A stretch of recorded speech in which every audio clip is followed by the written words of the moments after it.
As a realtor, I see buyers make the same mistakes over and over, so I wanted to make this video to help you avoid them. That way you won't end up with regrets or miss out on buying your dream home. I'm gonna go through these mistakes in order of how the buying process happens. So number one is not talking to a lender or agent before looking for a home. I put this together because they go hand in hand. If you talk to a lender, they're gonna ask if you have an agent helping you and vice versa. So let's start with the reasons to talk with a lender first. So when you go to a lender and tell them what you're looking for and your financial situation, they'll let you know what your different loan options are and help you decide which one is best for you. Just the type of loan you're getting alone will help narrow down your home options. For example, if you're getting an FHA loan, the requirements are pretty strict in terms of the condition that the property needs to be in. So they'll be able to explain all that to you and let you know what loans you can use for different properties. But more importantly, they can get you pre-approved for that loan. So that means they'll get whatever financial information they need from you and let you know what your maximum purchase price you can afford is. It's pretty important information to know before starting your search. This also gives you a guide to what's available in your market for your needs. If you only get pre-approved for $200,000,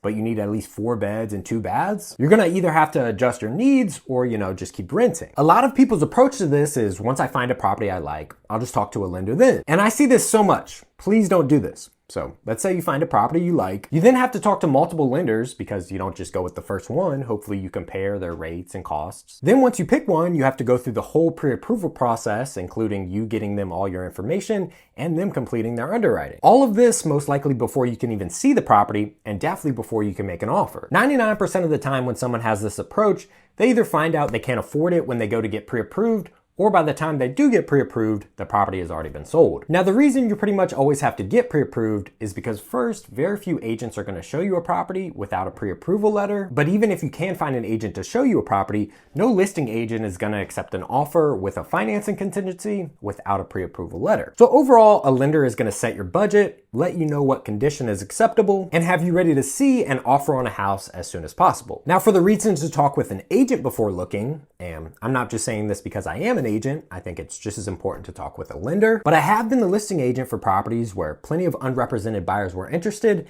and have yet to see the sellers accept any of their offers. So some reasons you want to talk with an agent before starting your home search is, we can get an understanding of what your situation is, explain to you how the market is, show you the contracts and explain what they mean, go over the entire buying process, and we can set you up on an MLS search for properties that fit your criteria. Typically, people who don't talk with an agent first have the approach of either, once I find a property I like, I'll reach out to any agent then and they can help me, or they have the approach of, once I find a property I like, I'll reach out to that property's listing agent and they can help me. So the first setback to those approaches is an agent can set you up on an MLS search, and any properties that fit your criteria will automatically be emailed to you when they're listed and when any price adjustments happen. Now, you might think you can just look on Zillow or Redfin yourself since all the properties are the same anyway. And while that is true, all the properties actively listed on the MLS go to Zillow. The MLS is much more advanced and detailed than Zillow is. So let me show you what I mean. I'm sure everyone has seen this Zillow search screen. You can draw specific areas you want to look in, filter by things like price, beds, baths, home type, and then a few more options like square footage,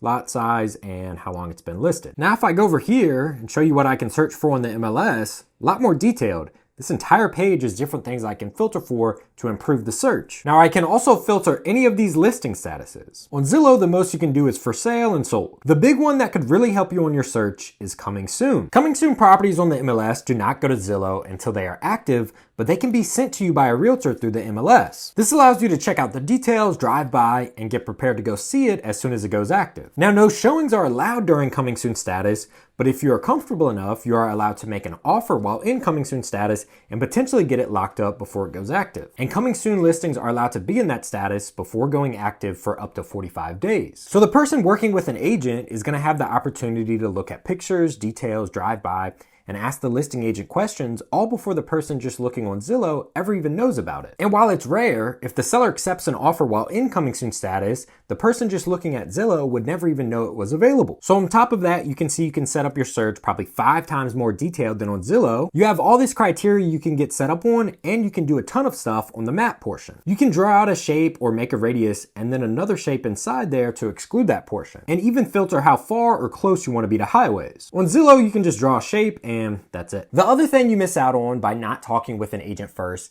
is you don't know what the property's agent only comments say. You can see I was the listing agent for this property, and here's some of the information you might be finding out too late. This is a summarized example of the agent-only comments, but look at the information that gets included that doesn't go to Zillow. This top section is the only description that goes to Zillow, not these agent comments. For this property, we called for the highest and best, and before then, I had details for when we were reviewing offers and further information about the property. So if you just wait until something like this pops up on Zillow and reach out to any agent then and say, hey, I want to look at this one, they're going to say, okay, the seller's reviewing offers in an hour or 24 hours, and you have no idea you needed to reach out a lot sooner. And all the time, I'll see that this remark section only talks about the great things, and then in the agent only comments, it'll say septic, HVAC, and roof all need to be replaced, selling as is.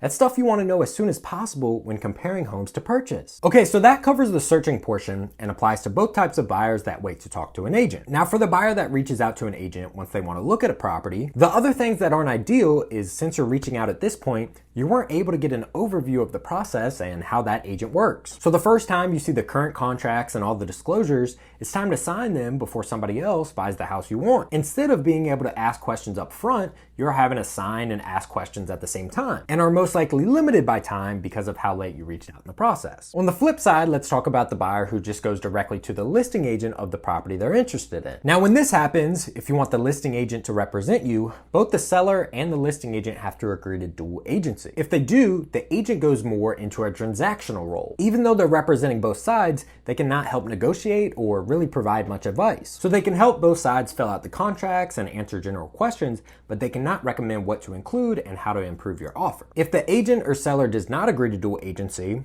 can go get your own buyer's agent, and we just talked about that, or you can decide to be unrepresented. The same things apply when buying unrepresented. The listing agent can show you the property and help you fill out an offer, but not provide any recommendations, and is now actively negotiating against you. All right, let's go to the next phase of buying. I see a lot of mistakes, and that's not understanding contingencies. So the most common contingencies are inspection, financing, and appraisal. Let's start with the one the most people get confused about, the inspection contingency. So first off, when you're writing an offer and really like the home, some people want to waive the inspection contingency to make it more competitive. Even though I go through this up front, I'll hear all the time where a buyer will say, yeah, we don't really need an inspection contingency. I'll just have my contractor look it over. And that's fine if you want to do that, but if your contractor says the foundation is shot, it's going to be $50,000 to fix, you have to be willing to move forward or default on the contract. I think a lot of people get hung up on the fact that they don't need an actual licensed home inspector to come out, so they think they can just waive the inspection contingency. But waiving the contingency has nothing to do with who comes out or any of that. Waiving the inspection contingency waives your right to back out of the contract if anyone finds anything wrong with the house between your offer being accepted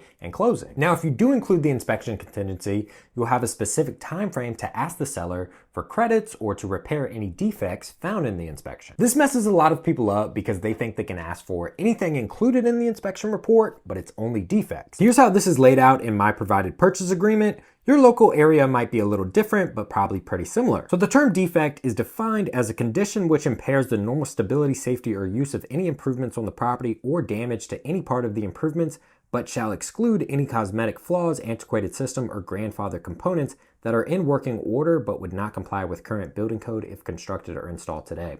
If a system or component is near, at, or beyond its projected life expectancy, but is properly functioning, then such system or component will not be deemed a defect. So most inspectors will include in their report what's considered a defect and also a price range to repair. And if you're asking the seller for credits, you can only ask up to the maximum repair amount for each defect, or for them to repair all defects before closing. If you can't come to an agreement with the seller within the inspection period, you have the right to walk away with your earnest money deposit, and we'll talk about the earnest money soon. Now, regarding the inspection, another thing people get mixed up is waiving the inspection contingency and buying as is. So buying as is kind of like an in-between of the inspection contingency and waiving it. To buy as is, you have to include the as is addendum, and this allows you to do and pay for whatever inspections you want, and at the end of the inspection deadline, you can either move forward if satisfied or walk away if not. Here's what that addendum says.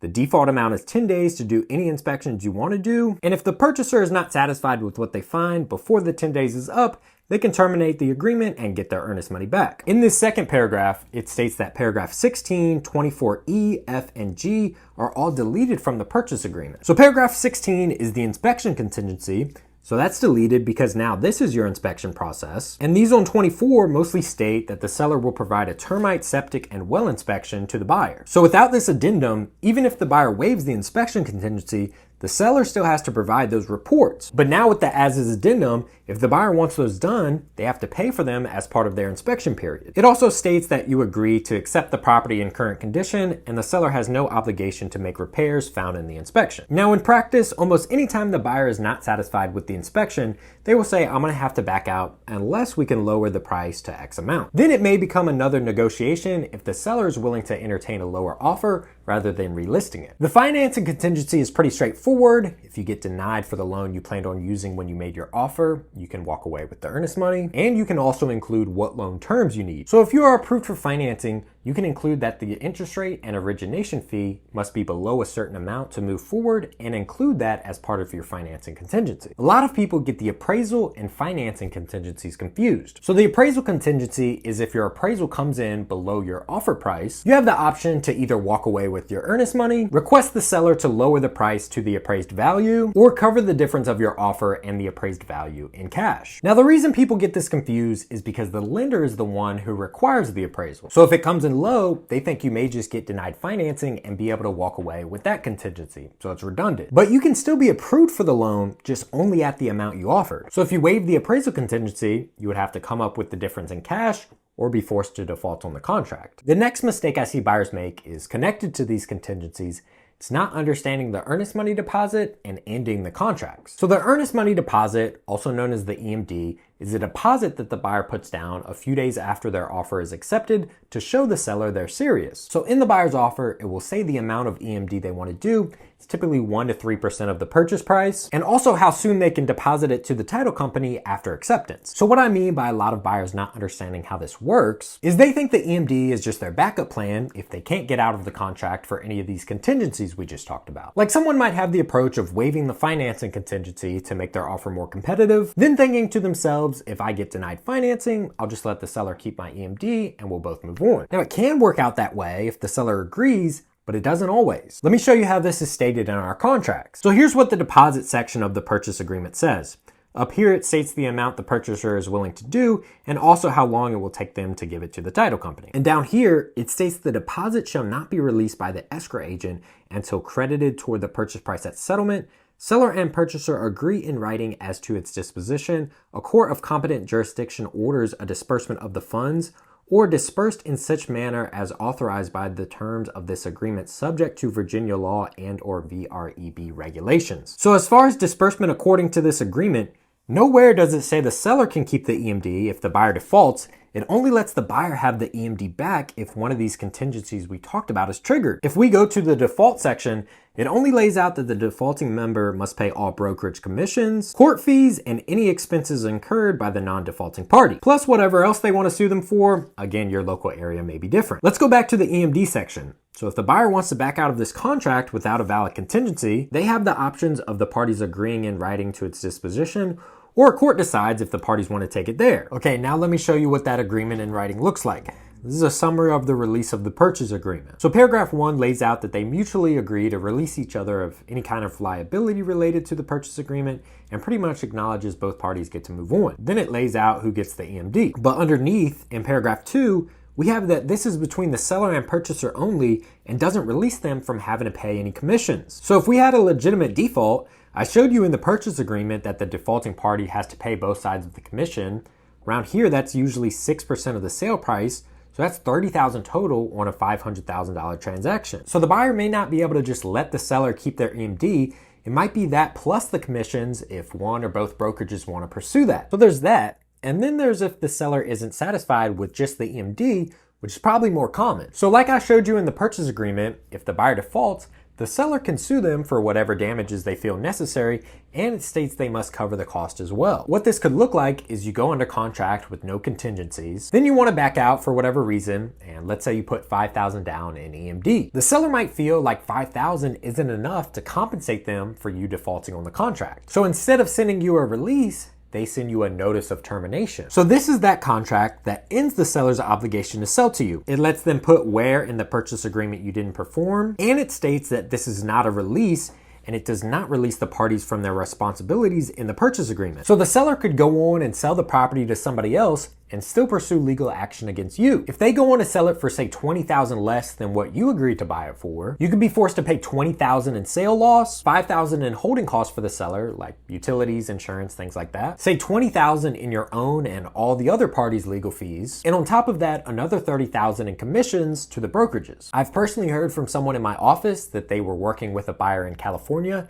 and didn't come here to Virginia until after the inspection period had ended. And once they got here, they didn't like the property anymore and said, I'll just let the sellers keep my EMD, no big deal. But the seller wasn't satisfied with just the EMD and sued them for further damages. All right, the fourth mistake I see buyers make is underestimating closing costs. For primary residences, typical closing costs on top of your down payment are 2 to 4% of the purchase price. Usually on the higher end if you're buying a cheaper home, and on the lower end if you're buying a more expensive home, because not all of these costs scale with the home's price. And also be prepared because some of these costs happen before closing and are paid up front, like the inspection and appraisal. So if you back out after having these done, you won't get them back. Now the next phase in the buying process where I see people make mistakes is not understanding closing. So if you don't know, when you make your offer to the seller, you include what your target closing date is. And for good reason, potential buyers put a lot of weight on that exact date. They may be trying to line up movers or change living situations on that exact date. But let me show you how my local contracts are written regarding the closing date. So when you make your offer, you check one of these boxes and put your target closing date in one of these blanks. This top one is the most common, and it's very vague. It's on or before this date,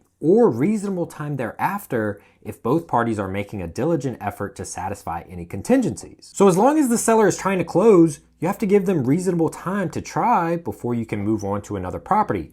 And reasonable is up for interpretation. So especially if you check this box or something like it, don't rely on it closing that day. This other option states that if it's not closed within 10 days, the party ready and willing to close will have the right to terminate the agreement and both parties can walk away. If you have a specific date that you really need to take ownership by, you can cross this out in your offer and put time is of the essence. If not settled by the settlement date or before, the buyer has the right to terminate the contract. Then you can see if the seller is willing to accept that stipulation. A bonus common mistake I see is buyers over or underreacting to their home inspections. That's why I made this video here about how to know whether something is a real problem or a normal issue on an inspection report. And if you need help buying, selling, or investing in real estate, all my information is in the description for you to contact me.